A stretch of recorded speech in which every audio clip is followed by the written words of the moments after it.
Welcome back to another episode of Born Again Bowhunting Podcast. On this week, we are continuing our turkey series. Yep. And we have Nick Miller on Zoom tonight. So how's it going tonight, Nick? It's going pretty well, man. Turkey season is upon us. It Super is. stoked. How you guys doing? Not too bad. We're good.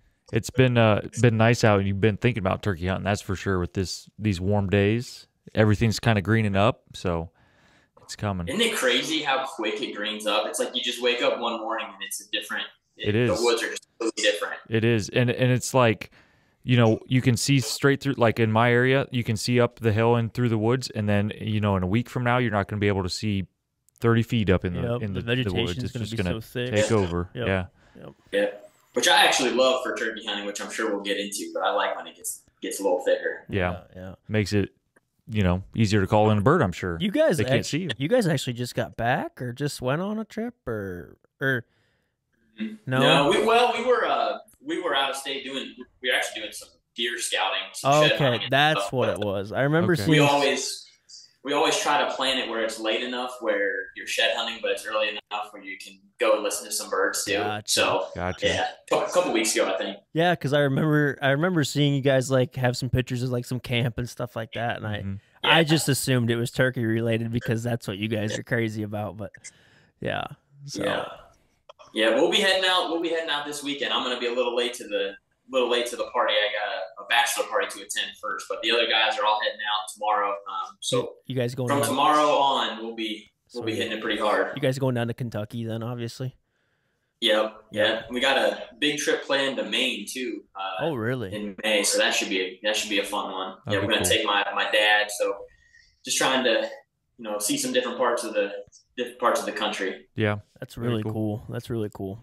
Well, so we had you on a podcast earlier, but we've kind of mixed it up since then. So we have new icebreaker questions. So we'll go ahead and ask those questions. Yeah, go for it. So during the hunting season, what's your go-to drink? It could be an energy drink, water, coffee, you name it. So milk. I'm going to give you a boring answer, and then I'm going to give you my new answer.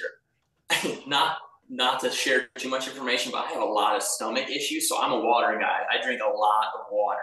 But I will tell you, I can't remember who turned me on to these. It might have even been my girlfriend, but have you heard of the Alani energy drinks? I have not. No. I think they're relatively new, but I'm not a big energy drink guy. Truthfully, I don't really like the flavor of a lot of them, but she turned me on to those. And if I need a quick jump in the morning, I like slamming one of those. So those will be in our cooler in hunt camp for sure. But typically, I'm a water guy. I'm pretty boring. Nothing wrong with that. There's nothing wrong with a little H2O. Stay hydrated. That's right. Yeah. Question number 2 is, what is your bow setup? So I'm shooting a PSE right now, Evo NXT. I think that came out in 2020, maybe, I want to say. So been shooting that for a while. I switched back. I was shooting the drive, the PSE drive, for a couple of years there, but switched back for this upcoming bow season. So. Okay. I shoot a lot, but I'm not. I think we talked about this when I was on talking about deer hunting with Zach a little bit. I'm not super into all the gizmos and gadgets and the setups, man. If I can shoot 30 yards in, I'm thrilled, and everything else I don't worry about. Yeah. We need to get you guys back to shooting some of the OAA stuff. I remember a couple years back, you guys came to some of the shoots, and we need to get you guys back. Yeah, that was fun. I used to do it a bunch as a kid. We would go everywhere, traveling to those tournaments, and then got away from it. And then we went to a couple that year that won with you. That was a good time. Yeah, I haven't been. Man, I don't know if I've been since, but yeah, we'd love to. Maybe break the ice this summer, get everybody together, and go have fun. Yeah. That'd be a good time. Yeah, that'd be a good time. Yeah, for sure. Yeah. And then, so the final question is, what's your favorite trail camera that you're running? So I would say that changed this year. I don't think I've ever run Bushnells, but a friend of mine bought me a Bushnell Cellucor. I think it's Cellucor 20. And I love those things. Haven't had any problem with the battery. Super easy setup. I'm not a techie guy at all. So a lot of that stuff comes easy to people. It doesn't come easy to me. I'm a boomer. But setting that thing up was cake. Yeah. Getting pictures right now as we speak. I got a couple of them out back here. So I really like the Bushnell Cellucors. I was running covert trail cameras prior to that, pretty much exclusively, and I didn't have any problem with those. I think solid cameras, but we bought a whole fleet of those cameras after just trying the one out. Yeah, so. Very cool. That's cool. We haven't heard that one. No, that's a new answer, so that's a cool one. Yeah. I don't even know I know a lot of guys love the Tacticams. Obviously, those cell cams. Easton has a handful of those. Corey has a handful. They love those. I don't have any personally, but yeah, I really like the Bushnells. Yeah, I know they've kind of been in the limelight after ATA because they came out with that one that you can live stream. Yeah. So causing all the drama. Yeah, probably taking some heat from some people, but I'm kind of one of those you could take it or leave it type guys. I'm not against them. Use them. I don't think it's killing a ton of deer. Sure, there's going to be a one-off situations where a guy slips in because of it and gets one, but I take it or leave it, in my opinion. I mean, there's nobody been in this room or on the team that's got a cell picture and then went out and killed a deer. So I mean, it's I think hard I think that argument is like it's not valid in my opinion. Like I'm sure there are some outliers, but the argument that like most guys will have with, oh, you get a picture while sitting on your couch and then you go out there and kill him. I'd love to see him actually do that. And I'm sure some of the people listening to this podcast are like, I've heard that a few times on social media, and it's like, I'd love the opportunity for those people that say that to actually try, because in my opinion, I just think that they're still a wild animal. The conditions would have to be ideal for that to happen. You get a picture, you go out, maybe it's during gun season and he's, in this opening or something like that, and you can slip up in there. But 9 times out of 10, that's not that ain't happening. No, not the case. I agree. I mean, I know we're going to talk about turkeys. With turkeys, I could see it. You have a cell cam over a field with good access, and you get a cell cam pick, you could probably pop up and blast that thing. With deer are too smart, man. Yeah. Oh, absolutely. Yeah, I agree. I think you could bushwhack a turkey, but honestly, you could be doing that glassing. You could be doing that driving your truck down the road. Like, I mean, it's a valid point that you bring up, but I don't think it's a valid argument, because it's like, turkeys, they strut in areas where hens can see them, right? Like they want to be seen, and it's like it's just kind of like obvious that not to go down. We'll get out of that rabbit hole because we could go for hours on that. Let's get into the turkey talk. Yeah. All right, so let's go back to the podcast. It's probably why people are tuning in. Yep. So we have Nick on. And why don't you give the listeners that maybe don't know who you are a little bit about your brand, where you're from, some little details, and then we can get into the turkey stuff. Sure. So Nick Miller, born and raised Central Ohio. My brother and then our good buddies Easton and Corey, we run a YouTube social media channel called the Venari Effect. Videos, pictures, whatever. Just strictly do it for fun. We really enjoy it. We really enjoy documenting the hunts, capturing, wildlife photography, videography, whatever. We've been getting more and more into like the habitat side of things. We've been messing with a lot of habitat improvements and things like that. I'm really starting to enjoy that side of things a lot more than the hunting, believe it or not. But yeah, I've been doing this stuff my whole life. Grew up in a hunting family. Was fortunate to have a dad that took us out often as kids. Been turkey hunting almost as long as we've been deer hunting. Back before there was a lot, there wasn't too many guys in my specific area doing it, but it's definitely gaining a lot of popularity. So yeah, just pretty ate up with all this stuff, and thanks for having me on. Absolutely. Yeah. So if you guys don't know, these boys kill some turkeys like every single year, and of course, we sat back probably a month ago, Kev.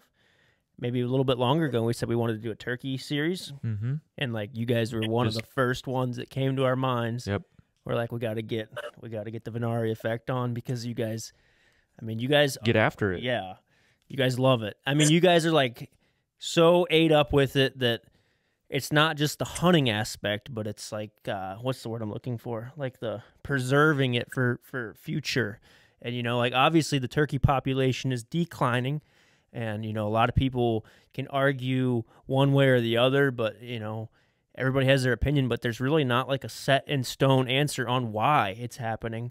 And, there's, like I said, there's different opinions, but I'm excited to get into that a little bit, and then we'll get into some tactics, and we'll just go with it. Yeah. So. Okay, which I know you guys said earlier that you're not turkey hunters, but you guys you guys have laid them down in the last few years. You're not giving yourself enough credit. Well, I'll be honest. We're bushwhackers. My calling extent is not. I can call a bird. Excuse me, I have a little white noise in my headphones. So I can call a bird, but like my extent of turkey hunting is bushwhacking birds. So, and I'm not gonna lie about that. Hey, there's more than one way to skin a cat.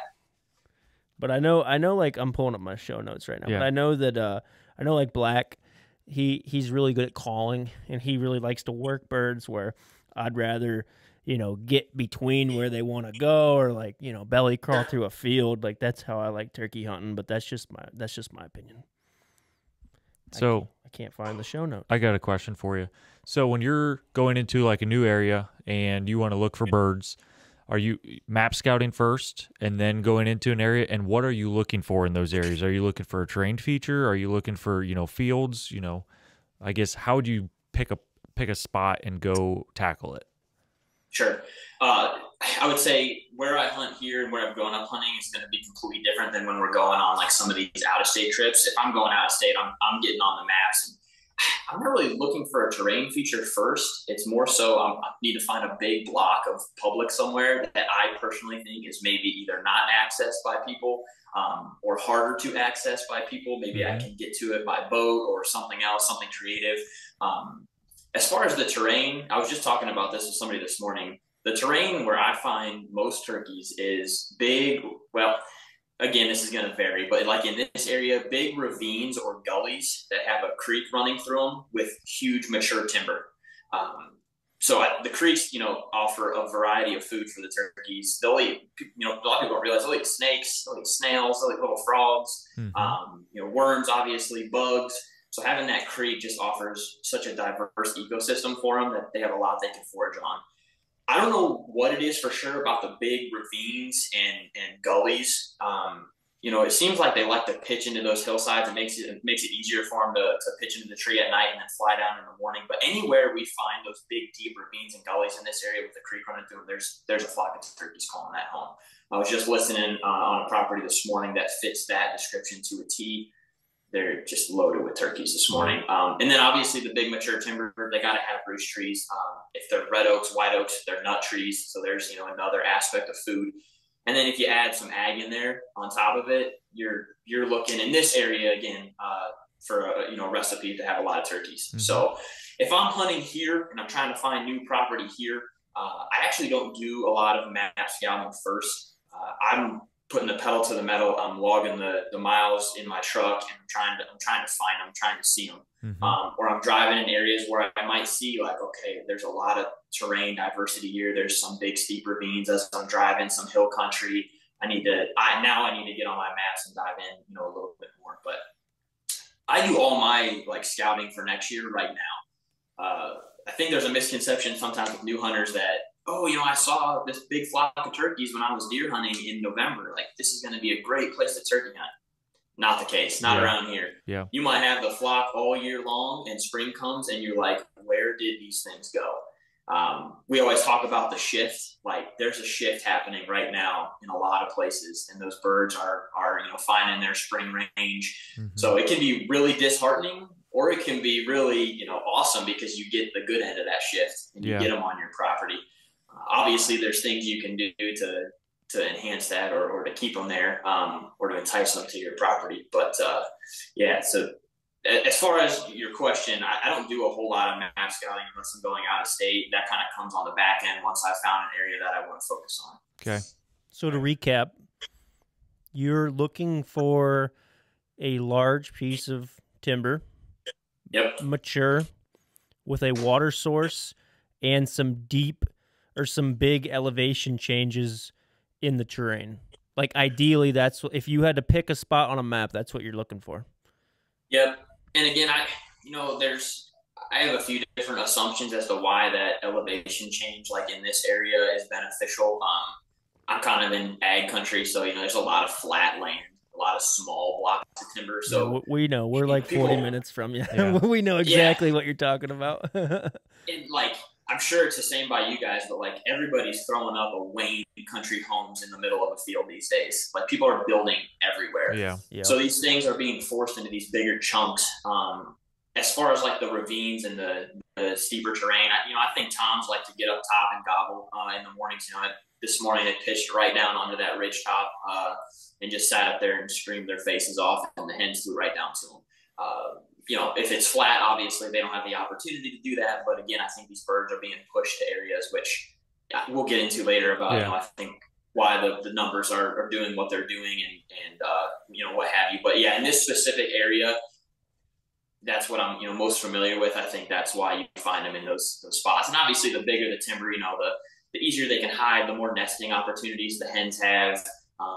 Potentially you have the ability to minimize the amount of hunting pressure they have on some of those bigger chunks. So they find those safety nets. The smaller chunks anymore, with the advancements in technology and the realism of decoys and stuff, if you have a 10-acre block of timber surrounded by ag and there's a turkey roosting in it, it's dead the next morning. Like it just is. Yeah. If anybody turkey hunts that, they're going to throw a decoy out. He's going to fly down. He's going to see the decoy and it's going to be dead.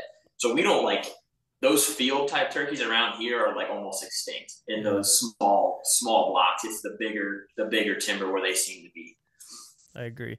I do have a question for you.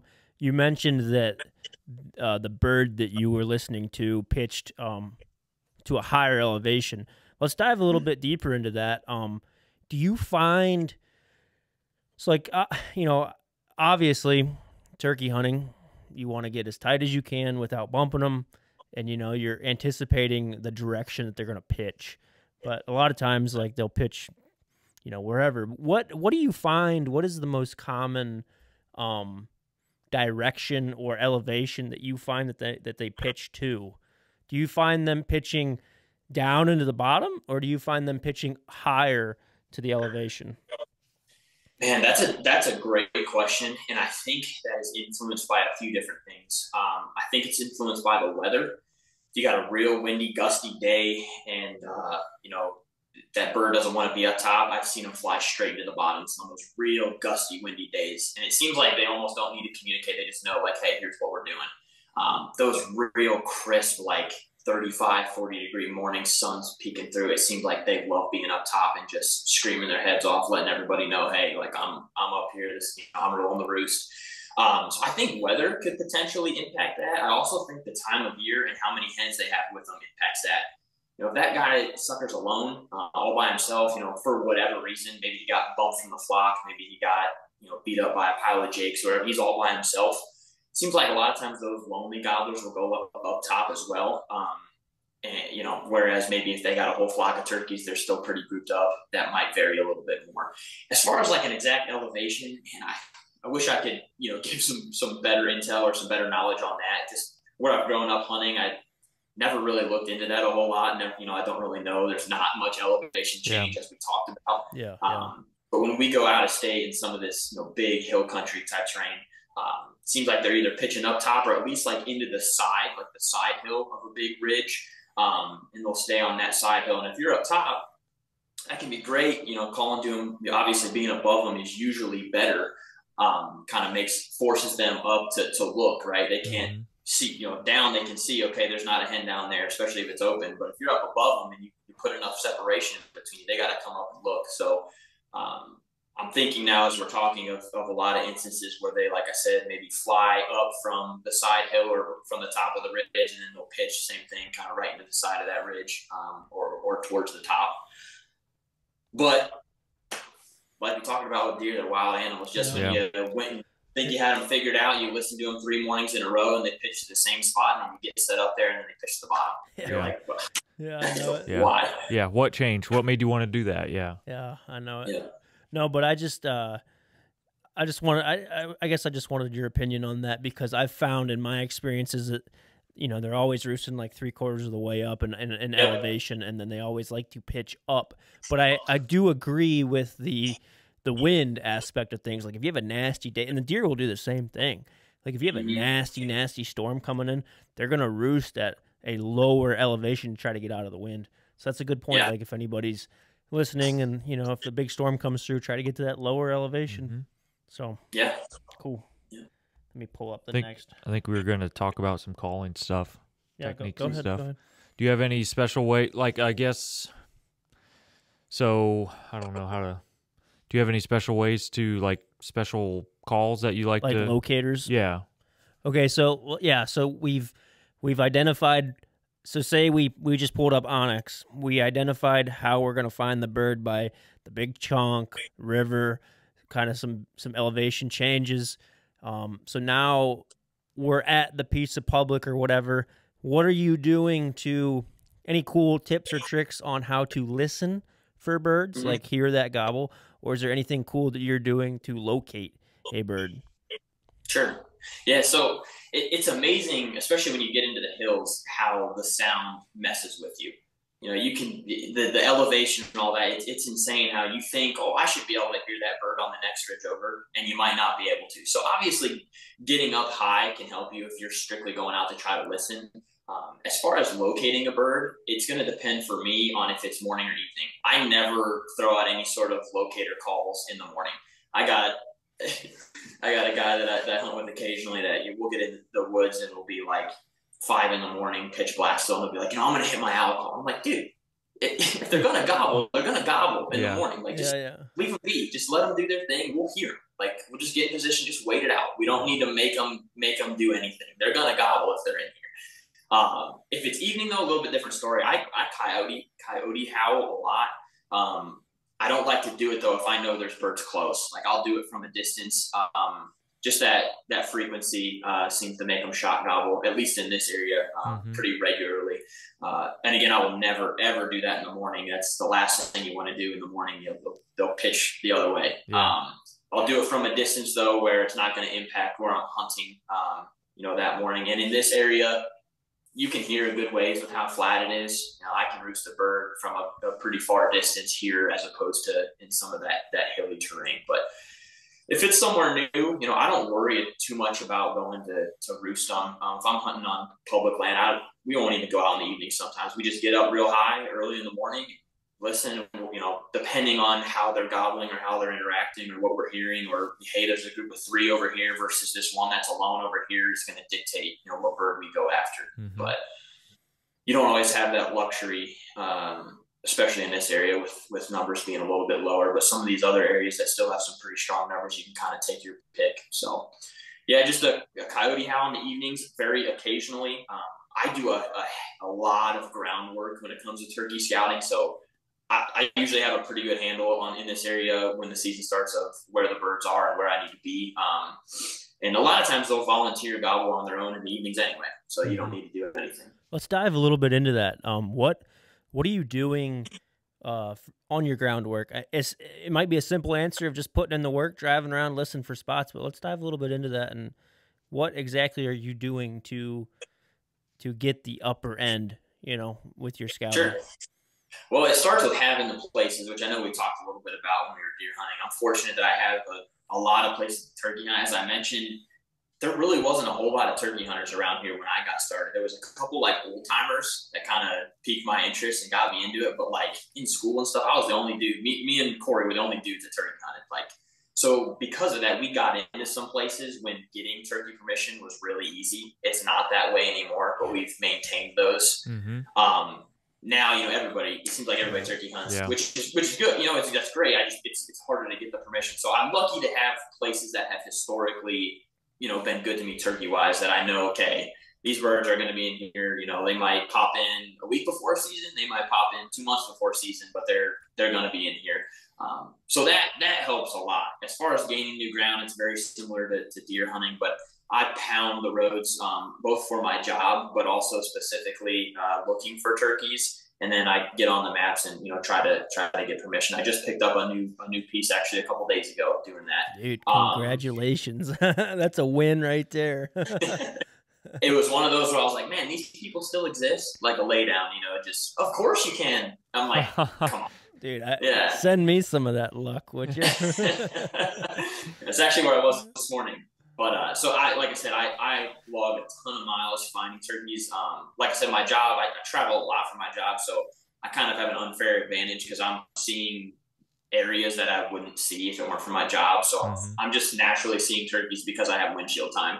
My dad's the same way. He's a sales guy, travels a lot. He just yesterday was like, hey, pull up the map right here. Saw 3 longbeards, go ask or whatever. So that is a big, factor on having obviously the places that I have to hunt. And then about a month before season, I'm out every single morning. I have a pretty flexible schedule with work. Every single morning, I'm out on a different piece listening, learning what are they doing, how many hens do they have, is there a flock that's got enough longbeards that I'm willing to hunt? Is it a pretty weak flock where there's only one? I don't want to touch them. I want to leave them be. Let them reproduce. Don't pressure them. So I'm out there every morning somewhere else, just trying to learn.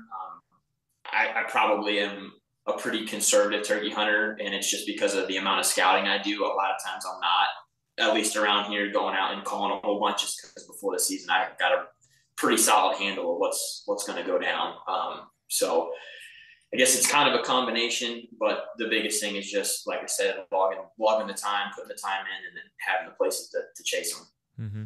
No, I like that. That's cool. Putting in the work, yeah. And I like the fact that you said that, like, if there's only one tom in this area, like, you're not going to pressure them. Some guys will go out and they'll see that tom in the field or hear him or something, and they'll be like, well, I'm going to go kill that one, and they're not going to be like, take the time, like what you said, as far as how many toms are in the area, and then I'm going to move to another group that has, like you said, 3 or 4 of them. They're just going to go after that one and kill it, and then for next year they might be hosed out of that area. Out of luck. Yeah. Yeah, and I'm not saying that's wrong by any means. I've been that person, and like I said, I'm fortunate enough that I have options. If I was my only hunt, like I'd go and shoot that turkey too. But I really try, like, and we all do now, like really observing and analyzing these individual flocks and trying our best to not overshoot them. One of the properties I was listening on a couple of days ago, I had all my camo on just because I wanted to get in a little bit tight in the timber and figure out exactly what these birds are doing without spooking them. And I was walking back to the house, and the truck slammed on his brakes and pulled in the driveway. I'm like, oh man. And the guy pulled in and said, you're in my kind of territory. I hunt around here too. And I was like, I just was out listening. He said, yeah, I was too. And he was talking about we'll be in there opening morning. They're adjoining properties, so we're basically hunting the same group of birds. Yeah. And luckily, it's a pretty healthy flock. But I just told him, I said, how many guys do you have in there, and what's kind of your plans? And it's him and a brother, and they're gonna go in there and they're gonna hunt them hard. And I said, well, we probably won't then, just because there's 3 longbeards in there. They go in and double. You just got one. Yeah. And who knows? You get snagged by a coyote. And now you got this group that was real healthy is just decimated like that. Yeah. So, especially if there's no jakes, next year you might not have a male turkey in there gobbling. And I live for the gobble. Like, that's why I'm out there. So we try our best to do that. Obviously, you can't in some situations. And if you got one property, go out and shoot the dang thing. Yeah. But yeah, if given the opportunity, we try to do that. It's becoming harder and harder. And it's from a learning experience. We did that. We had a property, grew up hunting. I mean, it wasn't abnormal to have years of like 8 to 10 longbeards in there. We'd take our buddies, tag out. Jake would get one, I'd get one, take our sisters. And we were just young. We just didn't think about it. You will not see a turkey there anymore. They're gone. They are not there. There's been other things that have happened to the property. It got timbered out and things like that, but it's just crazy how quickly that can change. And I think it's personally because we overshot the flock. Mm-hmm. So, yeah, I like that a lot. Like, it takes it. I respect that a lot, because a lot of people wouldn't sit back and realize that that's happening. Yeah. And I like it. With some of these DNR changes, I think it should help, but I don't know. It'll be interesting. Yeah. I'm glad they put it down to 1 bird in the spring now, though. At least in our area. Yeah. At least in our area, it's rough. And that's, like I said, some of these, I'm just specifically speaking to here. I know there are places where the turkey flocks are like just awesome, and that's fantastic. So I'm just speaking to here for anybody that's listening. I'm not trying to say, all these places are like this, but. And here, for anyone listening that maybe not have caught it, is northeastern Ohio. So we're both in northeastern, maybe like north central Ohio, and the turkey population is Yikes! It's not what it used to be. You know, no, 4 or 5 years ago. Yeah, I remember 4 or 5 years ago, man. You go to any block of woods, you hear a bird gobble, and nowadays that's not the case. Man, the early 2000s, it wasn't even fair. Like it was stupid. It was stupid. I know it. I know it. All right, so but yeah, I think it's a culmination of things, which you said we'll get into later, so I won't jump the gun. Yeah, I mean, we're here. Yeah, let's talk about it. Yeah, let's talk about it for a little bit, and then we'll get into some tactics. So I think personally, it's like a perfect storm.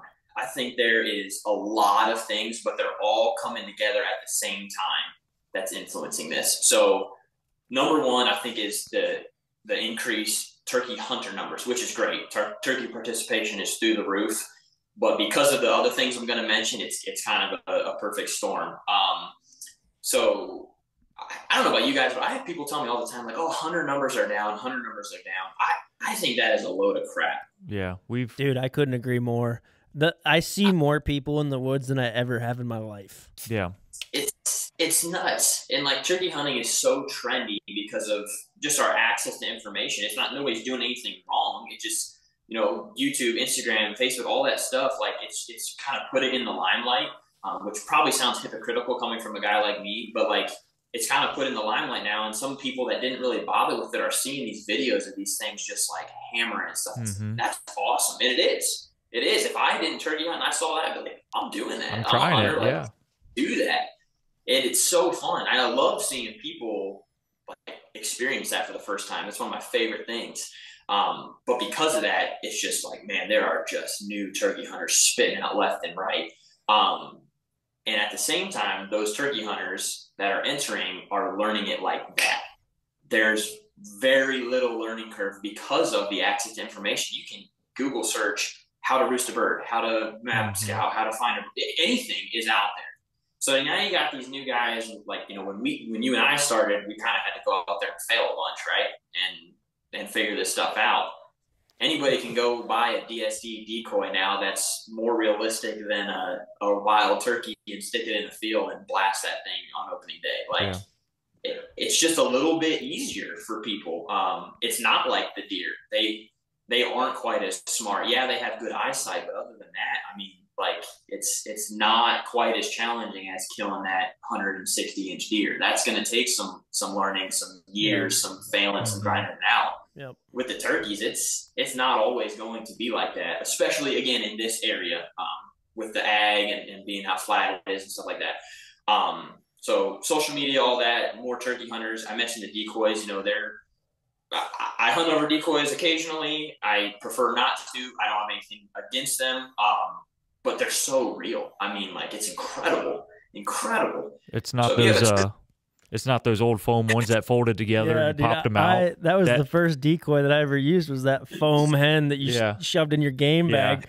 You popped her out. You had that one rod that you stuck in the ground. And when the wind would blow, she'd go like this back and forth. And he'd stay out there at like 60 yards and just get hung up because he knew that wasn't a turkey. Yeah. That's funny. Yeah, I think we all had those to start. Yeah. You know? Actually, that turned me off of decoys. I'm not even joking. Since like my first few years of hunting, not to get off topic, but like that ruined it for me because I had so many longbeards get hung up over decoys. They'd hang up at like 60, 80 yards. And back then, like, you didn't have TSS or anything. I mean, you were shooting 40 yards was a poke, you know, and it's like, and I just, ever since then, I just said screw the decoys. Yeah. But now I agree with what you're saying. If I dabbled back into it, it'd probably be a little bit better with the they look so real. The realistic decoys nowadays. Yeah, you're spot on. Yeah, this thing's standing out there 100 yards thinking, what the heck is that chicken in that field? Yeah. Those things are ugly. Yeah, sorry to cut you off. No, you're good. You mentioned the next thing I was going to bring up, TSS. So I shoot TSS myself. I'm not against it at all, but I won't take a shot over 40 yards. You can shoot 100 yards with those things. I don't want to call any names. I watched a guy on YouTube just yesterday shoot a turkey at 80 yards, and he clearly hit the hen that this thing was standing beside with his pattern. Yeah. And it's like, it's an extremely effective tool, but if used in the wrong way, I don't know that it's the best thing for the sport. Yeah. Which that's just human nature. I mean, you're going to have people take advantage of it. And again, I'm not saying, you shouldn't shoot one that far, but it's killing more turkeys because now the bird that hung up at 60 yards, he's getting killed. Yeah. He's getting whacked. Yep. 10 years ago, he wasn't. So I think that has a big factor in bird numbers in this area because you can shoot that far here. Mm-hmm. In big timber, you probably can't, especially once it greens up, like we talked about earlier. But here, you got a field, and he's out there hung up at 60. He's dead. Yeah, you can whack him. Yeah, definitely. Yeah. So I think that's impacting a little. I think the loss of habitat here is, like I said, a big one. I mean, they're building factories and houses and neighborhoods. Every field, every time I go to Columbus, I'm like, that's a new crop field. That's a neighborhood now. A new development. Yeah. It seems like all these smaller family farms and stuff are just being parceled off, like whether they're getting too old to farm it or whatever the reason is. But then they get sold off into allotments and just individual 100%. Houses. It's a generation thing, right? Like, grandma and grandpa own the farm. Kids don't want to deal with the farm. And what's farmland going for right now? Yeah, the market is through the roof. Now. So I mean, if old grandma and grandpa passed away, you just inherited 300 acres that's butted up right next to a suburb of Columbus, and you can get $3-4 million for it. Yeah, why not? Yeah, I agree. Yeah, you're right. You're right in that. You can't fault those people. I think that's places I used to see turkeys, they're gone. They're extinct. They're not there. Yeah. Like in those areas. And I think that's a big part of it. And then the last one I think is nest predators. I mean, fur prices suck. I got into trapping a few years ago. I absolutely love trapping coyotes, but dude, there's so many coons. Like you throw out a corn pile in Ohio, you get pictures of like 30 of them in one photo. Nobody's trapping. Not too many people are hunting them. I found the property out back here last year. I found 3 turkey nests while I was mushroom hunting. All 3 of them were raided. Every one of them. Really? Yeah. So, yep. So I think coons and possums, foxes, I think they're absolutely annihilating the nest before they even have a chance to be a turkey. A lot of people say wet springs. I'd like to give the bird a little more credit to know that they go and make a nest somewhere that's not going to get washed out by water. I'm sure it claims some of them. Mm-hmm. I know a lot of people have said that too. We've had some real wet springs in the past, but again, so I think it's all of those things kind of mushed into one at the exact same time. All the while, the turkey's still the same turkey that was here in 1920. You know what I mean? Yeah. So we've gotten all these advancements, all these tools, all these things that make it easier for us. They're still the same turkey. So, I don't know if there's things to do to change it. I've heard people say like, well, this is what the turkey numbers are supposed to be like. And in the early 2000s when they were just insane, that was just because of X, Y, and Z. Maybe that's true. Maybe this is normal. You know what I mean? And we were kind of spoiled. That could be. I really don't know. But I don't know. That's why I think we're seeing such a decline in this area. And again, the places that are thriving, man, that's awesome. I hope we can get back to that someday. Here.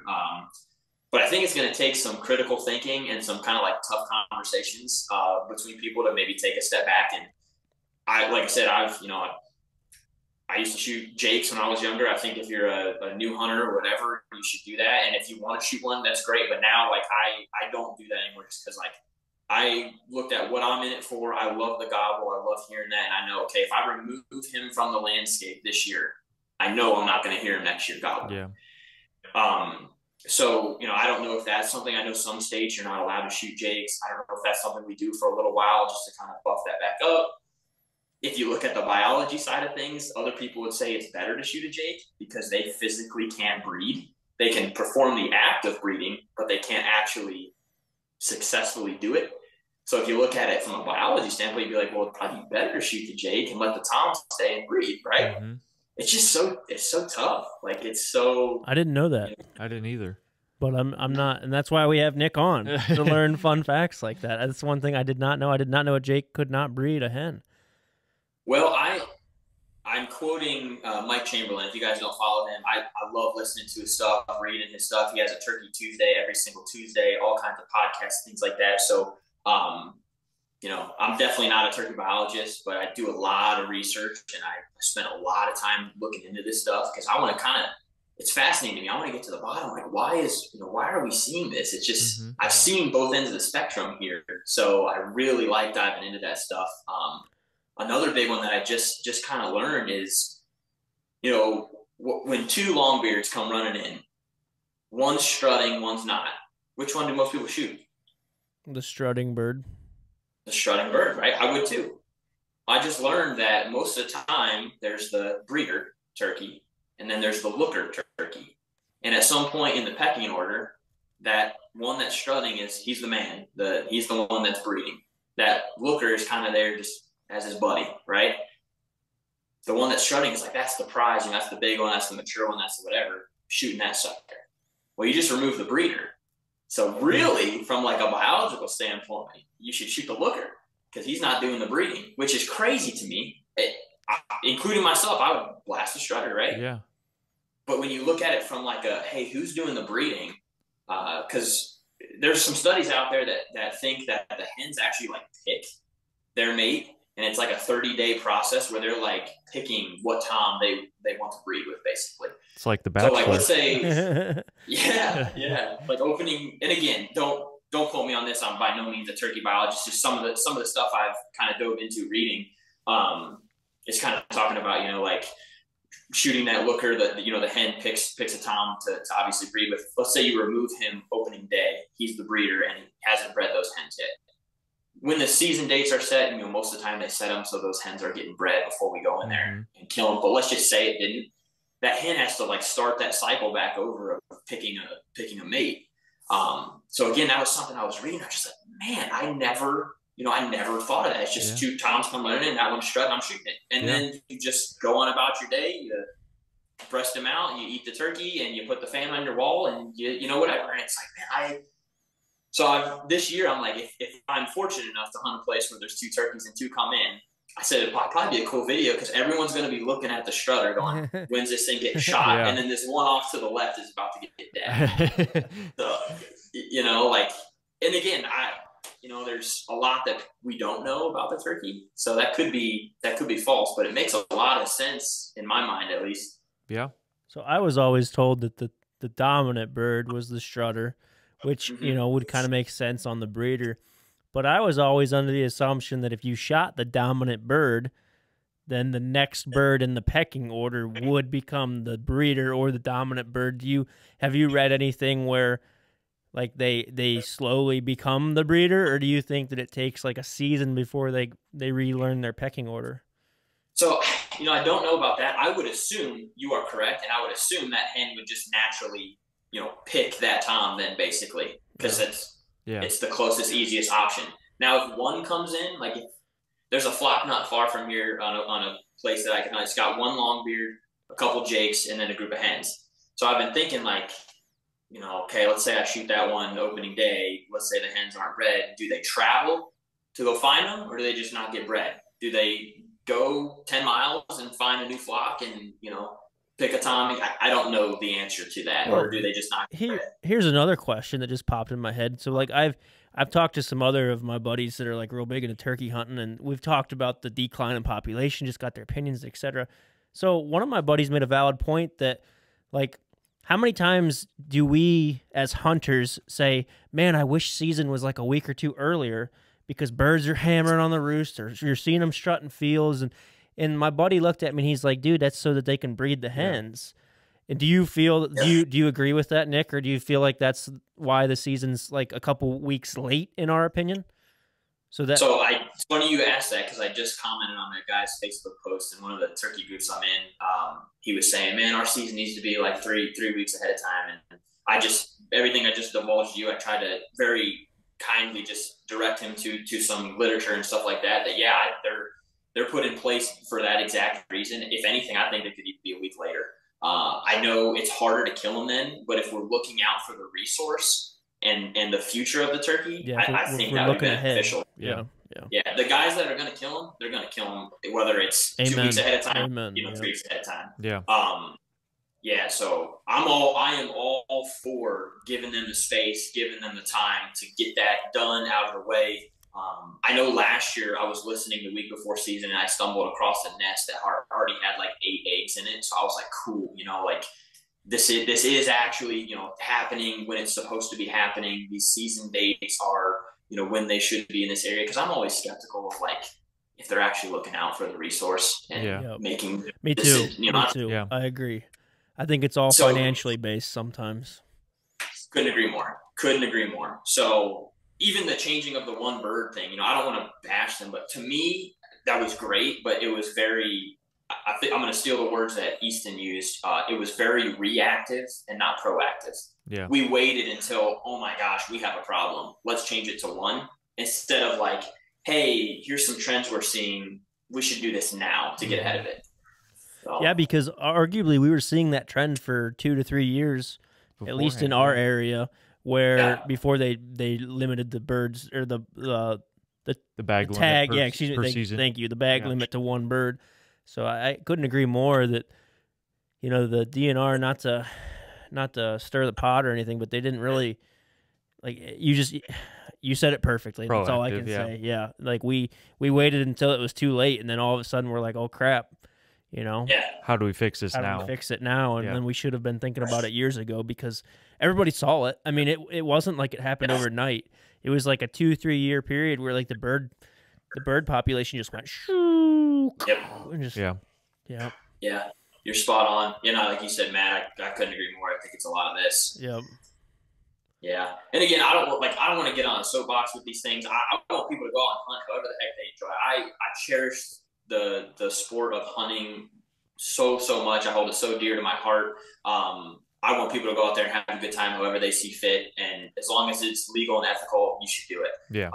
These are just kind of the mindset that I've kind of changed, and I'm not afraid to admit, like I said, some of the things and tactics and approaches that I've done in the past that I've looked at now from the outside, like, man, I don't want to do that anymore for X, Y, and Z reason. And I'm sure 5 years from now, there's things that I'm looking at that I'm doing now that I'll probably be like, I want to change that too. So yeah, it's just kind of some of the brainstorming I've been doing. I think a lot about the wild turkey, and just kind of where my head's been at with it is those few things there. But yeah, I couldn't agree more that I couldn't agree more that we want. I'm gonna have to change this headphone. All right, sorry guys, we had to change out. I had a headphone going out on me, so we changed that out. But what we were talking about is, I couldn't agree more with what Nick was talking about in regards to, like, go out and do it. Like, we're not sitting here saying don't hunt, but on the other side of the spectrum is, if we're not proactive about it, we're not going to have the ability to hunt in the future. Like, I don't want to like offend anybody. I don't want to step on anybody's toes, but sometimes you need to be slapped in the mouth and just being like, hey, this is happening. We have to do something about it. And that's why we're having this podcast with you. And I think that's why we're talking about it. And that's why you're so passionate about it. We're so passionate about it. This is our life, right? Like, hunting is what we do. And we need to start thinking as outdoorsmen of ways to proactively protect the nature that we hunt. Yeah. I do think that unfortunately, there's some hunters out there that are in the now and they don't necessarily care about the future. And that mindset needs to change. I don't know how you change somebody's mind on that, but I've talked to people before and they're like, well, they're mad about the one bird thing. They're like, I want to go shoot 2 birds. Well, they admit that the population's down. They don't see as many. They don't hear as many, but yet they still want to go out and shoot 2 birds. Yeah. And like the prime example is, hopefully this doesn't come back to bite you, Nick, but the prime example is like that guy you ran into on the road. You are a better outdoorsman, in my opinion, than they are, because you were like, well, how serious are you going to be? Like, how many people are hunting? Well, he's like, oh, we're going to hit it hard.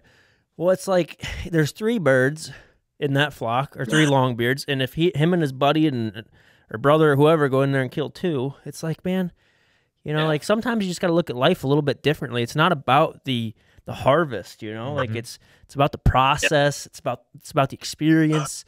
I don't know. We're getting probably down a road that we shouldn't. Probably a little bit. And that guy that stopped, he's a real nice guy.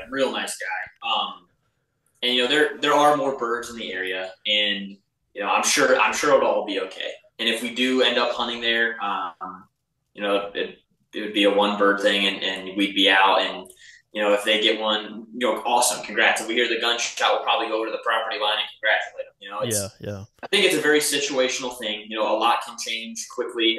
More birds can move in, or vice versa. Maybe when the season opens, they're not even going to be doing what they're doing now. They're going to be across the street. None of us will be able to hunt them. But Kevin, I think you said, how do we change that, or what can we do? I think what you guys are doing, is where it starts. Having a platform and a podcast where you're having these tough conversations. A lot of people are scared to talk about this stuff. Yeah. Right? Because they don't want to say something wrong, or they don't want to be told, you're an idiot or you're stupid. That's not right. I don't really care. People can get on here and bash me all they want. Like, I respect their opinion, and if they think I'm an idiot and I'm being, whatever, that's fine. Like, they can go out there and shoot 6 of them. That's up to them. Yeah. But I think if you have the ability to like influence a certain area, and you have that kind of like awareness about yourself, and you care about the resources, that's what it is. I think people forget it's a resource, and it doesn't have to be here. Yeah. Like, it can be gone. What we saw with the, is it the quail or the grouse? Grouse, maybe? Yep. Grouse? The grouse, yeah. Like, it can be taken away like that if it's not managed properly. And the way I see it, if the states aren't, managing it properly, then we have to, because if they don't care, and we don't care, then it's gone. Well, so this is a little bit off subject, but I remember my grandpa telling me when he was a young boy, like, there was no white-tailed deer in the area, period. And they had 2 does run through like their town they were in, and it made like the paper. It made, everybody in the town was talking about these 2 deer that ran through there. And now, you can't go anywhere without seeing a group of deer out in the field right now or anything like that. So 60 of them. So it's like the population can come back, but it takes more than just, like you were saying, like a couple guys to do it. Everybody has to come together to help with that situation. Yeah, couldn't agree more. Yeah. Couldn't agree more. Yeah. All right, I think that was a good amount of, what's the word I'm looking for? I don't know. That was a good amount of stress taken off of our shoulders, and kind of talking about the population and things that we need to probably improve on. But let's get into, as I'm pulling up my notes, let's get into some tactical stuff. So let me look real quick. So let's talk about the classic. He's hammering on the roost. He hits the ground, gobbles once or twice, and then he shuts up. What are your thoughts? What are your tactics? Let's dive a little bit deep into that. So in my opinion, I think if you got a bird that's acting like that, there's probably 2 reasons. One of 2 reasons, or maybe both reasons.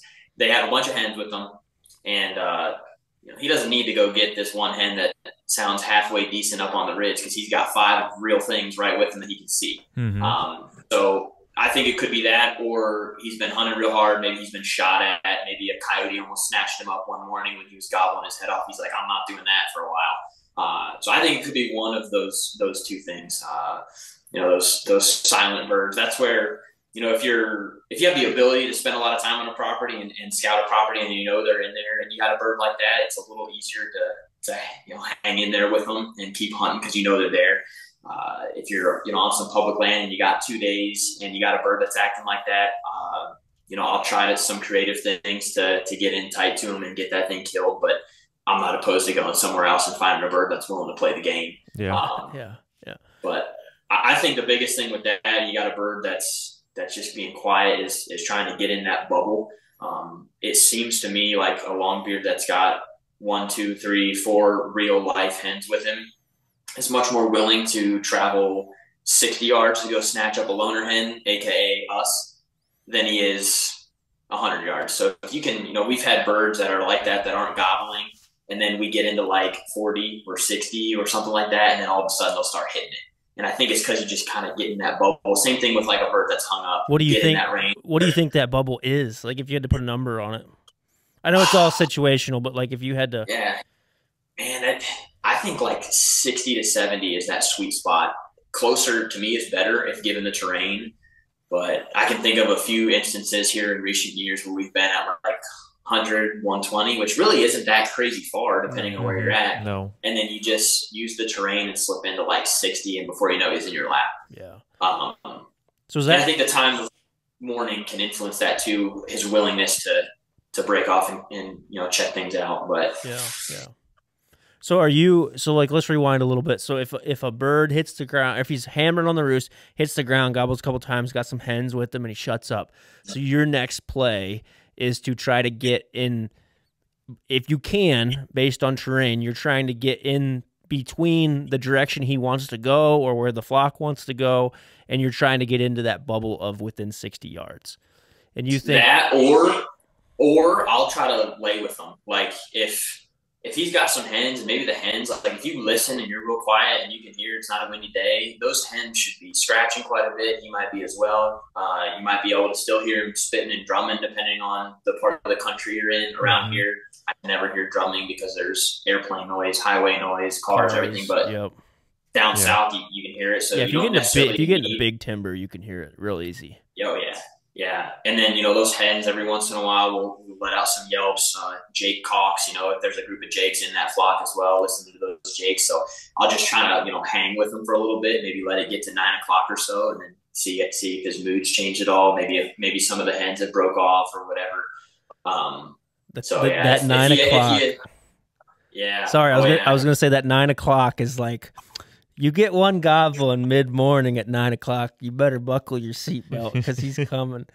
Yeah, I love that. Yeah, so that's why I guess to answer your question, if you got one like that that's not goblin, if I'm not in a rush or anything, or like I know they spend a lot of time in there, I'll just try to sit with them. Just, I have no problem. Okay, he flew down, it's one of these turkeys that's not goblin, I'll sit against the tree and take a little nap. Like, I got nothing better to do. Like, I'm hunting. That's what I want to do. So I'll just stay in there. So if they start heading a direction, let's say they start working away from you, are you staying with them? Like, what is that? What you mean by lay with them? Like, if they go, are you following, or are you just staying in that location where they pitched? I guess it depends on how much scouting I've done.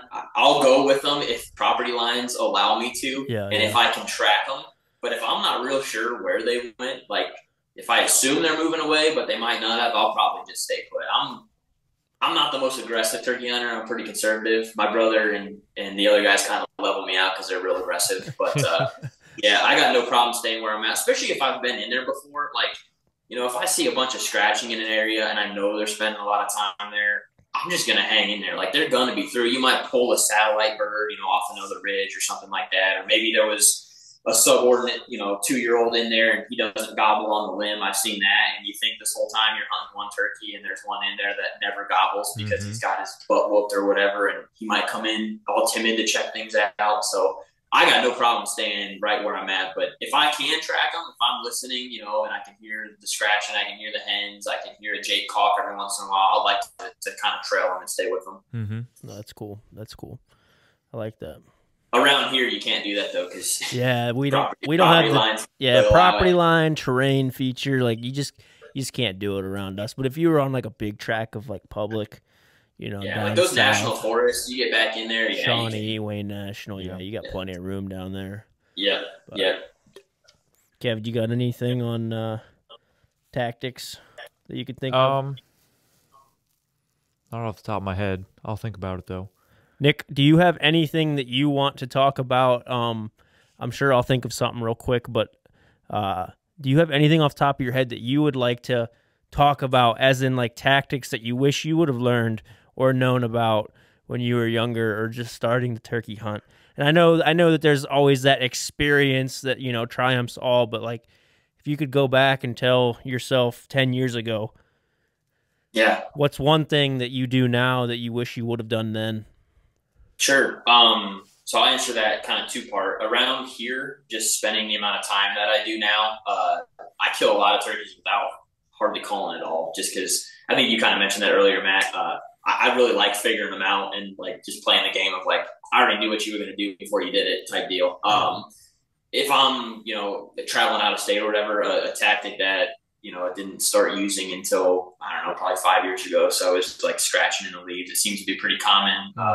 On YouTube videos and stuff like that these days, but that's killer, man. We've killed a couple birds in recent years where we hardly made a call. We were just scratching and they come right in. I mean, it makes perfect sense. But that's a really deadly tactic. You know, especially on a dry day. I'm gonna throw out a fun fact that some old timer taught me, and I feel like it's appropriate to teach other people. So if you watch chickens, if you watch turkeys, etc., there is a pattern to their scratch. Yeah. It's not always, but it's like scratch, scratch, scratch, scratch. And if you mimic that, it's just going to increase your odds. And I had some old timer tell me that. He's like, don't just go out there and start scratching in the leaves. He said, sound like a turkey. He goes, watch them chickens in the yard and see what they do. They scratch, scratch, scratch, scratch, and then they look for bugs. And they scratch, scratch, scratch, scratch, and it's just like, it just clicked. Yeah. And so when I scratch in the woods. That's a great point, Matt. And that reminded me, another, I guess, it's not really a tactic, but something I used to worry about sounding really good. And similar to the scratching, I don't think it's so much about the sound. It's the sequence. Yep. I've heard some hens that just sound ungodly. Yep. That's not a hen turkey. You think it's a hunter down there. Yeah. Yeah, just like people, I mean, the raspiest, nastiest, and they freaking eat it up. And so I don't think the sound really matters. I don't sound great with a mouth call. I personally run a sleigh call just because I kind of like that attachment to me, that's like kind of like old timer-ish. So I kind of like that attachment to the sleigh call, but I don't think it's so much about the sound. I think it's that sequence. So spending a lot of time with turkeys and listening to the hens, especially like on the roost and stuff, and some of their sequences. Obviously, you know, we'll never know exactly what certain sequences mean, but mimicking those that the toms, you know, seem to react to a certain way or whatever. I think it's more about that than the sound. I've heard hens that, you know, sound like, oh, that's how a hen should sound. You know, that sounds pretty. And then other ones that you're like, what on earth was that creature? Yeah, I know it. Well, I mean, really, they're just like people, you know, like the three of us in this conversation right now don't sound the same. No. And we're communicating. Yeah. Yeah. Yeah, that's one of those things where I think sometimes we make it hard on ourselves. We like overthink it. And same thing with deer hunting and everything else. You know, it's like when I first was thinking about that, I was like, that makes perfect sense. I don't know why I was worried so much about what it sounded like. Yeah, if I had to emphasize anything to somebody getting into turkey hunting that maybe is just learning on like a mouth call or just picked up a slate or a crystal, whatever, don't be afraid to like have a hiccup every once in a while. I mean, if you're hunting like a real old, you know, bird on public, like he probably got you. But like you were saying, Nick, I couldn't agree more. Hens sound awful. Like they're not the TV show yelping, you know, like they're raspy, they cut, and they don't sound like what a turkey should sound like. Yeah. So it's like, don't be afraid to have a hiccup every once in a while. Don't be afraid to choke on your call or whatever, because you know, they'll come in, they'll gobble at anything half the time, you know. So first, I'm gonna rat Corey out here. We got into turkey hunting together when we were both young, dumb kids. We learned it together, and first turkey he ever killed, he was outside. I think he was helping his mom landscape, and heard a turkey gobble out back. It was the last week of the season. No clue what he's doing. Went back there. He actually tripped and dropped his box call, and it made just like a, you know, whatever, a little cut on it. Thing screamed and came right in. He killed it. He never even made an effort to call. And this is also when turkey numbers were astronomical. Insane. We used to they were just ridiculous. But yeah, like it again, like you said, Matt, you know, you're working a tough old long beard that's been around. That's not gonna happen. This was a young, dumb 2-year-old, you know, whatever. But I don't think it has to be perfect. No, don't get too caught up on it. Don't get caught up on the calling. Obviously, if you want to improve your game, calling is probably one of the most important things to throw in your arsenal. But if you just want to go out there and have fun and experience turkey hunting, don't get caught up in being perfect. I mean, because like I've scratched on some, like, I'm not joking. I have a pot call that I won at a raffle when I was like 10 years old. It's one of them that got the little peg on it, and you can squeeze it. And it'll yelp. But then the top is like a plastic pot call. Dude, I'm telling you, to the ear, that thing sounds awful. But that is like one of the best locator calls I have, because it just pierces, and like all you gotta do is scratch on that thing a little bit. And dude, I'm telling you, birds will hammer. They hammer to that thing. I remember like the first time I was hunting with Black, I pulled that thing out, and it's like some Primos, like, you know, $5 Walmart, you know, call, and he's like, dude, what is that? And I'm like, trust me, I said, it's not gonna sound good, but just watch. We had some bird that was kind of tight-lipped, and I scratched on that thing a little bit, and no joke, oh, he just hammers right away. I just put that awesome. I put that call back in my bag, and I'm like, see, I told you. Yeah, that's awesome. Yeah, I definitely think you can overcall. Like, I'm a pretty, like, say, conservative caller. I don't call a whole lot. To me, an old timer that kind of helped me when I was young say, you know, if they responded to you twice and then they stop gobbling, it's because they're coming. Like, they're not gobbling a whole lot as they're walking. They're probably coming. You better grab a tree and sit your butt down. So if I pique their interest and they respond, you know, pretty quick a couple of times, I'll plop my butt down and listen for leaves crunching. You know, and if 20 minutes pass, I'll throw out another call if nothing's happened yet. And if he gobbled in the same spot, I know, okay, I'm probably dealing. I got some hints. Now I got to kind of readjust and change my game plan a little bit. But I killed one 2 years ago, and you know, I hit one call, just one sequence. He gobbled one time. I sat my butt down. He was in my lap in 5 minutes. He came from a long ways too, long ways. It was a late morning turkey, like we talked about, but you know, he gobbled once. I think a lot of guys would have just kept ripping on that thing, and came right in. So again, it's going to depend on what they got as far as hymns. But do you mind me asking a selfish question on like what your calling sequence is? And if you don't feel comfortable answering, please don't. It's like a seven note yelp on my slate call. Just pretty basic, pretty standard. Now I'll do some like real soft tree yelps if we're sitting in tight to some roosted turkeys before I do anything. One of my favorite things to do though, call wise, is taking my hat off and slapping it against my side, and then scratching a little bit. That's worked tremendously over the years. But again, you know, especially if I'm tight and I'm around here, I've done my homework. I don't call a whole lot. I let them know I'm there, and I try to let the rest play out. Unless it's, you know, unless I'm not there right off the bat. If I'm going somewhere, you know, 9, 10 o'clock, of course I'm going to obviously, you know, let some calls out. But yeah. If I'm already in there with them, I don't do a whole lot of calling. So yeah, it's like a seven note yelp. Depending on the situation, you know, I'll do some cutting and stuff on it too. But you said that you like to run a slate. What are you actually running? What's in your pack? Man, I think it's actually the first slate call I've ever had. It's a Quaker Boy. Okay. I've bought the highest end slate calls. I won't, you know, mention any names forever, and nothing sounds like this cheap Quaker Boy. I've had it since I started turkeying, which was some 15 years ago, I think now. Love the thing to death. I actually dropped it in the woods once, and I was like, "Oh my god, my turkey hunting career is over." I was like, "I gotta find this thing." So I did find it, but yeah, it's just a Quaker Boy little pot call. I always have mouth calls, box calls, you name it, but that's what I spend the majority of my time ripping on. So I will say too, I have a bunch of different strikers. So, you know, some turkeys prefer, you know, you might let out some calls with one striker or with one call, and then your buddy rips on something else and they hit it. Yeah. So that happens all the time. Last year, the bird Corey killed, I can't remember if I was yelping to it on my slate call, and then he threw in a mouth call, and it was just eating it up. And it's like we were doing the exact same thing. It's just once again, you know, that tone. Yeah. And a fun fact: most experienced turkey hunters may already know this, but if anybody's listening to this that's just trying to get started, Nick mentioned the striker, you know, will sound different, and play around with different strikers on each individual pot call, definitely, because each striker is going to sound differently. So you might have 4 or 5 strikers in your bag.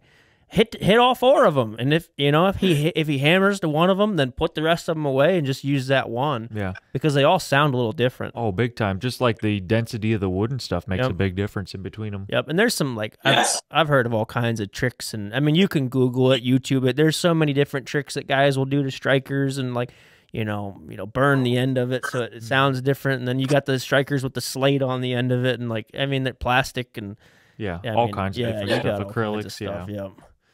I actually got curious one year. I was just hanging with some turkeys. You know, they were hung up or whatever. They were down in the bottom. I can't remember, but we just sitting against a tree, just, you know, whatever. And I pulled a stick off the ground. I was like, you know, I obviously have a wood striker. So I wonder what this sounds like. And I just kind of broke off the end, made it flat, and I hit my slate with it. And it sounded decent, you know, it sounded pretty good. I was like, if I ever lose my strikers for some reason, I'm just, you know, whittle down a stick real quick. And yeah, no joke. So since we're on the topic of calls and stuff, like, what do you find in your turkey vest? What's some like go-to items that you keep with you all the time? Thermocell, big one. Water, big one. I usually just keep like a water bottle on the back of my vest, but I think I'm going to start, I got a camel pack for like shed hunting and stuff a couple years ago. And I think I'm going to rig that up this year to put it in there just because I drink a lot of water. So putting that in there. Big one for me is toilet paper. I always have that on deck. Dude, yep. Just in case, obviously my calls and stuff like that. Trying to think of some out of the box thing. Obviously your shells, a pen to write on my tag or whatever. What are you using to scratch your slate with? Emery cloth, or what do you use? Yeah, it's or a Brillo pad. Yeah, I was just gonna say kind of like the Brillo stuff. It's what came with it. It's not sandpaper or anything like that, but yeah, just like a Brillo. So, man, I'm trying to think what else. I go pretty light. I don't take a whole lot. How many shells do you carry with you? I usually have 5, 3 obviously for my gun, and then just a couple extra. I figure if I can't kill them with that many, I probably should hang it up. Yeah, time to go home. Yeah, go buy a turkey sandwich on the way home. This just reminded me since you asked that. So I'm curious to hear you guys' opinion on this. We've been shooting federal premium TSS number 9s. Yep. And 2 years ago, I had some leftover from the year before, obviously. And they're expensive as heck. So I went out to pattern my gun, and I was like, what on earth happened? Pattern was just completely different than the year before. Same gun, same setup, same everything. That is weird. Actually missed 2 turkeys that season using those shells. This year, Easton said, dude, I patterned my gun, and it is not what it was. Like, what is going on? I said, what kind of shells did you use? He said, I used last year's shells. I'm like, dude, is there some correlation with those things like sitting for a year? Does the powder like settle, I wonder? The wad doesn't open. The wad, you think? Oh, 100%. Really? Yeah. Shoot it on paper sometime, and you'll see your pattern's like this big at like 40 yards. I'm not joking. Yeah, he had like 2 stray BBs. And so last year I bought new, but I was like, I'm not doing that again. It was great. It was perfect. So I was like, man, there's got to be some correlation. That makes sense. I don't know the science behind it or like what causes it or if it's moisture or what, but like all I know is that the wad does not open. And the only reason why I know that is because it's happened to me before. And I shot it on cardboard, and I'm telling you and I'm exaggerating, but at 100 yards, it was the size of a baseball. Like the pattern just doesn't open. Yeah. It's like, I don't know. I don't want to say like everything rusts together because that's not the right terminology. And I wish I knew more, and I wish I dove into it more, but like, I actually asked my old man because he lived in the woods, and like he was my mentor in the woods my whole life, and I asked him about it, and he's like, oh yeah, your wad didn't open. He's like, sometimes if shells, get a certain age or whatever, something happens to them and they just won't open. So like you're basically shooting a slug is what it is. Okay, that makes sense. Yeah, I wonder if it has to do with like humidity or something too. Yeah, like where you're storing it or whatnot. Yeah. Interesting. So you're telling me I got to go out and buy a new box again this year? Well, I wouldn't go out and buy a new box, but I'd at least shoot one of them and see and shoot it on paper and see like if you got a hole that's the size of a baseball at 40 yards, you probably shouldn't be shooting those. Yeah. That's interesting because I've bought a box, I don't know, 2 years ago now, and it's like you shoot one at a bird, and then you put the box away and move on. So I just went to, I'm not going to name, just a retail store in our area, Federal TSS number 9 12 gauge 3-inch shell. It was like $70 for for a 5-pack. For a 5-pack. Yeah. Are you kidding me? Yeah, it's insane. Yeah, you would you probably use 1, 2, 3 of them a season. It's like I'm going to use the rest of them because I spent an arm and a leg on them. But if you're missing turkeys with them, then it's like, man, I guess I gotta start traveling more and use them up or something. You gotta buy 2 boxes, like at least 2 boxes every year because you always pattern your gun with 1 or 2 rounds. Yep. I always like to pattern my gun at like a closer distance, and I like to pattern it at a farther distance, so you know kind of like what you can get away with. And a lot of guns, you know, for your more experienced hunters, you already realize this, and once again for your less experienced hunters, sometimes your gun will pattern a certain way at different yardages. So like a lot of times you can't aim dead center on the head. You got to aim a little bit to the left or a little bit tall or whatever, because the way your choke is, the way the barrel is, whatever, what that gun likes, it'll shoot different. So make sure you're shooting at 20 yards, make sure you're shooting at like 50 yards, just to see kind of how your pattern is. And then, you know, obviously you got 3 more rounds left. Right, that's just a full gun then, and you obviously and then you still need some up. extra, so there's 2 boxes. Yeah, so you spend $140 on ammo. That's crazy. knowing your weapon is obviously crucial. How it shoots. I can't preach that enough. People, go out and shoot your gun before season, because like Nick was saying with his ammo, you know, you never know what'll happen. Yeah, you know, and got a red dot on there or something. You know, battery can die. Wife can actually accidentally knock it over, and not tell you about it. You know, like there's all kinds of stuff that can happen. Yeah. But better to take 10 minutes doing that than, you know, sulking over a miss opening day. Seriously, though, for real. It doesn't take any time to go shoot your gun. No. I mean, and honestly, like most people, you can go anywhere and shoot 40 yards. Yeah. I mean, that's not an excuse. Like you can go to a buddy's house, grandma's, like, you know, if you don't have 40 yards at your house, you can find somewhere to shoot 40 yards, you know. Be responsible, but anything else, Kevy? Or I think that kind of covered everything that I wanted to talk about, at least. Nick, do you have anything that's like just beating on your chest you want to talk about for a little bit? I was looking at the notes, and I saw you guys had like stories or something like that. I was gonna share a couple. Yeah. Let's go for it. Let's do it. They're not actually like successful turkey hunts, but they have to do with turkey hunting that just have happened in recent years that I thought would be interesting to share. So the first one, I don't know who I messaged about it. It's been 3 years ago now, but we actually we had an interaction with a turkey poaching situation. Oh, and that was black. Yeah. I just followed, or I haven't spoke about this anywhere, but I just got contacted last year about it. So 2 years removed, 2.5 actually ended up being that they caught the guy, which was pretty crazy. It took 2.5 years, and they figured out, and how this transpired to me is just crazy. I thought it was worth sharing. So we were hunting a property. It's a relative of ours place, and it was the COVID year. So there was dudes everywhere. All the neighboring properties had dudes on them. We actually had a bird like shot out from underneath of us at the first place. So we went to another place, struck up a turkey, and he had a bunch of hens. We actually could see him on the neighbors strutting with some hens. So we were just going to kind of hang there with him, let it get a little bit later in the morning. He would respond every once in a while. So we just kind of hung tight. They weren't moving far. And we know the neighbors, and they hunt, good guys, known them for years. And they weren't there. You know, we know where they park. They weren't there. So we were sitting there, and all of a sudden you just hear kaboom. And we couldn't see the turkey at the time. They had kind of moved off a little bit in this thicker stuff. But we thought, no way. Like, I'm not going to disclose the name, but they must have been back there, and they got him. Like, we didn't think they were back there. So we waited at the property line, like, you know, going to congratulate them when they come out or whatever. Yeah. And 5-10 minutes passed. Like, man, that's weird. And all of a sudden we see said landowner walking into the property with his like 5-year-old grandson.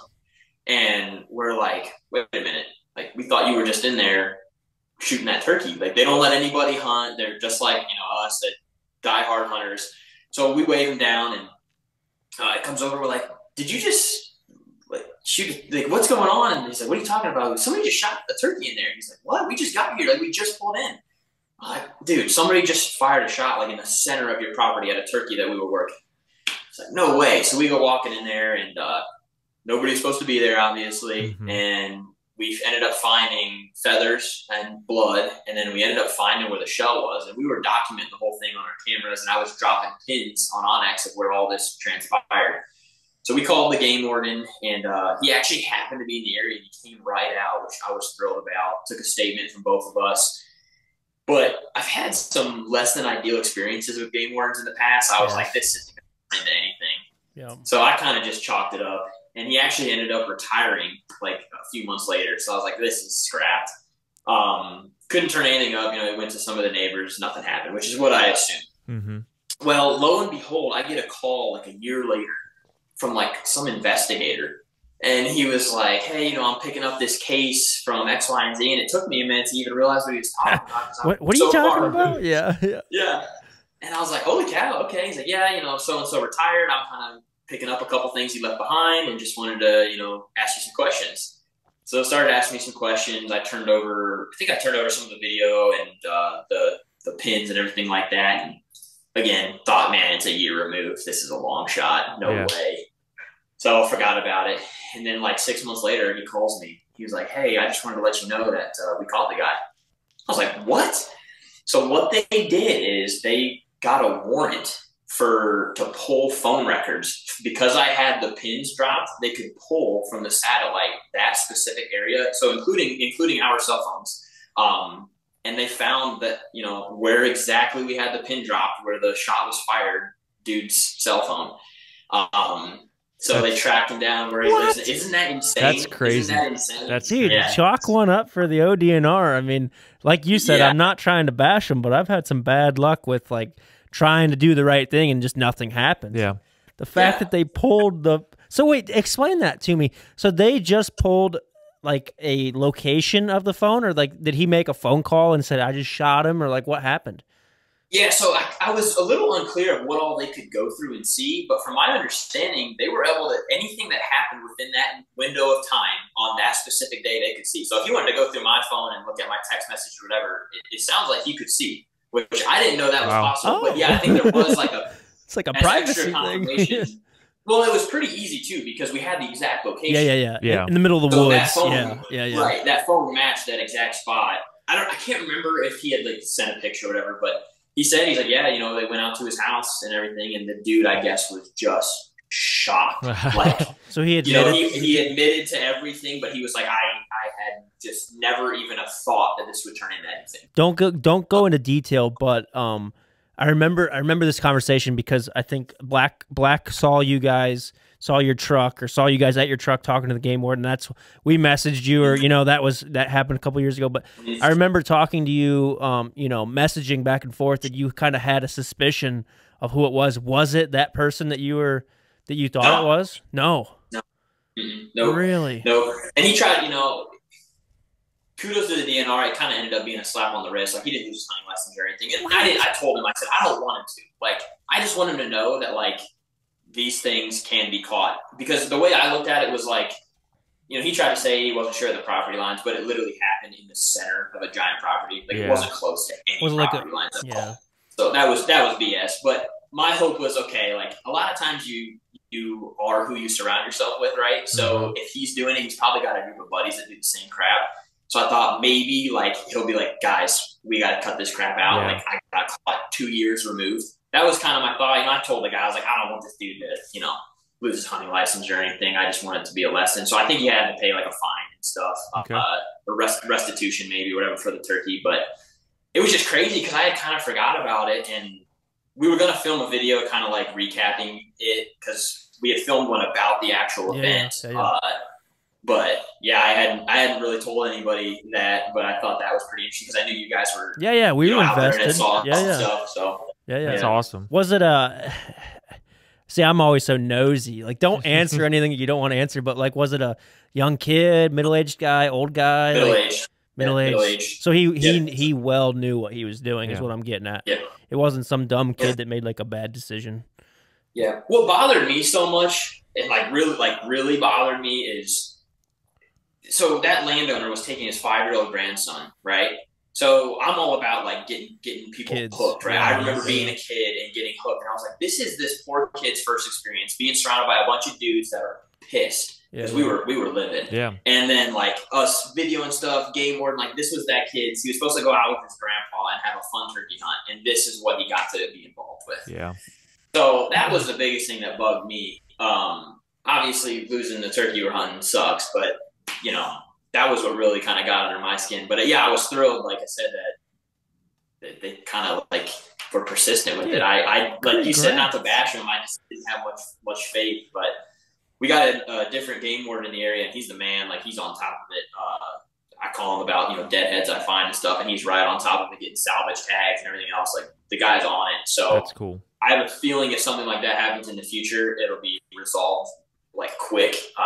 But given the circumstances, yeah, I was pretty pleased with that. Dude, that's awesome. That's like, good. Seriously, I can't emphasize it enough. Chalk one up for the DNR because, and I know they're understaffed, and I realize that, and I have all the respect in the world for them, but I will say that, like, it's hard. Their job's hard, and a lot of times we'll report stuff, and it just seems like nothing happens. But 2 years later, look at it. They're still out there working.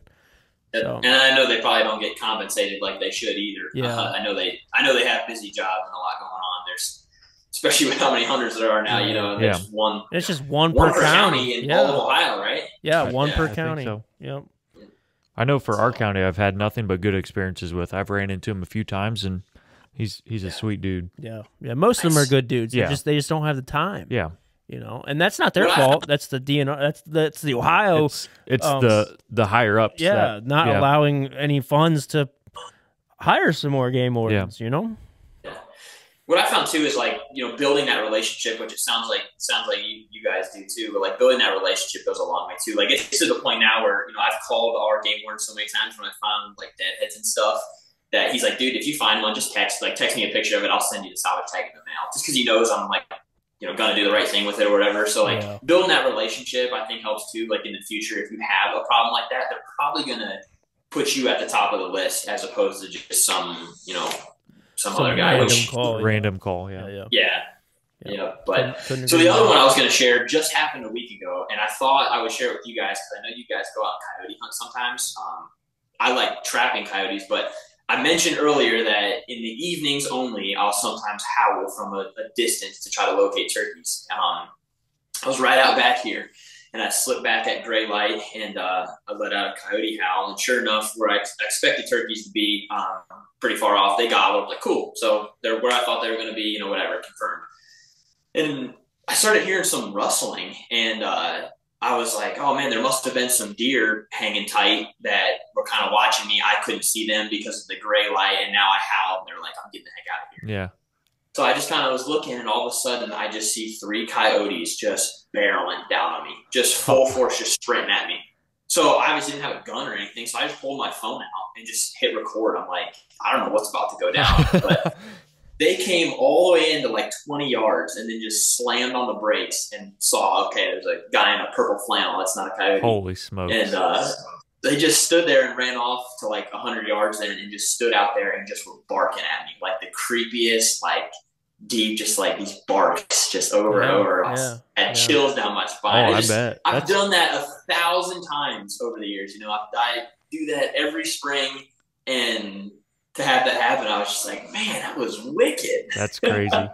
Well, I will say I know a few buddies of mine that like to go shoot them. So whenever you get some time, feel free to message us, and I'm sure they'd be okay to come over and smack some for you. So you should ask them, because so I've actually asked a couple guys, and they've turned me down because this property is all timber. They said they only hunt them in fields at night with thermals. Yeah. Which I assume you can still call them in the woods, right? Yeah, but it's I think hard. Trees keep the heat a lot more than like the open field. So that's just my thoughts on it, though. Yeah. And I don't personally do the thermal stuff. That's Black and Stevie, but I could ask them about it and see what their thoughts are. Yeah, I've asked a couple guys, and they just said, "No, we don't, unless you have a field." And I'm like, okay. And like, I would trap them, but I don't trap in the woods because you end up catching so many non-targets. Yeah, So do you have any? Well, maybe we'll talk off air. We'll talk off air, so we'll ask some more questions off air. But anything else that you, other than getting mauled by some coyotes and poaching turkeys? Any other cool stories? And I mean, I've had some awesome turkey hunts. I guess more recently, what I'm really looking forward to in the turkey woods, I don't have kids of my own, but my brother's got 4 little ones, and his oldest, Eli, is turning 6 this year. And part of the reason I think my mindset's changed so much is I want him to have, like, I want him to be the kid in school that's having like the dynamite turkey hunts. Like, we went out opening weekend or youth week or whatever, and had an epic hunt. Yeah. So he's getting ready to get into it, probably next year. And so that's why, some of these properties we're really trying to kind of baby and make sure that when he gets into it, he's going to be hooked. Because I attribute me being hooked to having those experiences. Like, I think if you go out as a new hunter and you don't hear a turkey, you're probably not going to be very ate up with it. Yeah. Couldn't agree more. Couldn't agree more. So, as you know, I've had a lot of fun hunts, recently, but I'm more so looking forward to what's going to go down with him. Like, it's going to be all about him. You know, when the season rolls around, he's going to get first dibs on the best property. So, looking forward to that. But that's awesome. As far as fun hunts recently, I mean, they're all fun in my eyes. You know, like, they're all so different, and you never know what to expect. So, the people that you meet, the camp atmosphere, spending time with family, all that stuff, meeting some of these landowners and everything, like, those are the highlights for me. But it's all part of the journey, you know? Yeah. I love it. All right. Well, I think we're going to wrap it up here. Do you want to let the people know where they can find you at on social media, YouTube, all that good stuff? And then we got a final question that we have not prepped you for, and we kind of like to end it that way. Cool. Yeah, well, thank you guys again. You can find us at the Venari Effect on YouTube, Instagram, Facebook, all that stuff. Yeah. Okay. Yeah. So the question is, what have you learned from hunting that you can apply to your everyday life? Oh, man, it's probably going to sound cliche, but it's got to be the work ethic. Like, you get out what you put in, and that's in so many things in life. But I've learned that so much with hunting, especially over the last 5 years. I love it so much, so it's easy to put that time in. Mm-hmm. But the success that happens every year is undoubtedly because of that. There's never really a time where I just kind of waltzed out into the woods and went willy-nilly, but I know a lot of people that do that in deer and turkey hunting, and they don't have the success. You know, I heard a statistic once, and it was, I'm probably going to misquote this, but it was like 10% of hunters kill 80% of the game or something like that. Yeah, something like that, yeah. I've heard that too. I don't know if those are exact numbers, but I think that's just because of guys like you and I that we put so much time in. So yeah, I'd say that work ethic translates over to my job, to my relationships, to just being a person that, interacts with strangers or whatever, that work ethic and that care definitely is something that I noticed translate over to my life. Mm-hmm. And I'm sure once we hang up this call, I'm going to think of something else. But no, I like that one. We haven't heard the work ethic yet. Normally everybody says patience, and I'm not saying it's a bad answer, but I like thinking outside the box, and I like the work ethic because I firmly believe that the amount of work that you put in will dictate your season. Mm-hmm. Now, it's still a wild animal. It's still, there's still things other out elements there that you can't control. But the amount of work that you put in definitely is going to swing your success one way or the other, in my opinion. Absolutely. Yeah. Just like with the habitat stuff too, we're trying to, like I said, really get into that from a turkey aspect. I mean, we do it already for deer. I love, planting trees, cutting timber and, releasing the canopies for oaks to thrive or whatever. But with turkeys, we've been really experimenting a lot, and I really want to see how that translates to, the work ethic of spending that time, that very intentional time, how that translates to producing turkeys, basically. Mm-hmm. And whether you go and shoot them or not, great, but seeing that kind of come to life.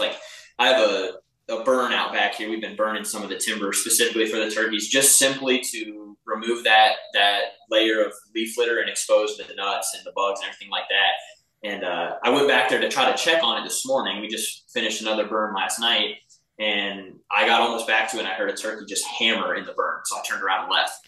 Yeah. And so tonight, right before the podcast, I walked back there. I wanted to check on it. I just wanted to see, to be honest with you, make sure nothing was still kind of hot back in there. Yeah. But went back there tonight, and I got to 100 yards, and I just saw 3 red heads in it. So I turned around and left again. So I love that of we spent the money, we spent the time, we planned stuff, we contacted the fire department, all that stuff, and then now I'm seeing results mm-hmm. That to me is better than, or more gratifying or satisfying than anything. Yeah, I love it. Yeah, I love it. That's cool. I love it. Obviously, for anybody listening and that's still in this podcast with us, we greatly appreciate it. But please appreciate how, passionate Nick is about this. You're not going to find somebody that's another reason why, we wanted to have you on for this turkey podcast series, is because we know from your social media and following you guys for the last, 4 or 5 years, that you guys are this is your game, turkey hunting. You guys are so passionate about it. And it's just I respect the heck out of that, because a lot of guys just think it's a dumb bird, and you know, sometimes even me included, it's like, it's just a turkey. But then you got to really sit back and realize that, like, you know, like if we want to do something about this, we got to do something about it, you know? And I like that. But no, I appreciate you coming on, Nick, and we want to be cautious of your time. And you know, we could talk for hours, and you know, I know how you're fired up about turkeys too, but we got to be cautious of your time, and we got to cut this one out. Yeah. But we appreciate. Well, I appreciate the kind words, and likewise, I surely don't know it all. And like I said, a lot of that stuff in there, I'm still learning about myself. But thanks for having me on again. I wish the other guys could have joined, but life's happening right now. Yeah, we're shorthanded too, and I'm sure it happens. I'm sure Kevin will talk about that in the intro, but we got a bunch of guys that are expecting their first children, and like, we just when they gotta go, they gotta go. Yeah. You know, it's just they gotta be dads. So I get it. Yeah, I saw Zach was expecting. I was gonna congratulate him. He's taking care of stuff, and Jarrett's actually expecting as well, and they're taking care of stuff. So. Good. It might be Kevin and I for a while. There you go. Good deal. But all right, let's wrap this thing. Yeah, up. Well, thanks for joining us. We really appreciate it. So thanks, guys. Doesn't matter what you've done in the past. You can always be born again, and born again is out. Peace.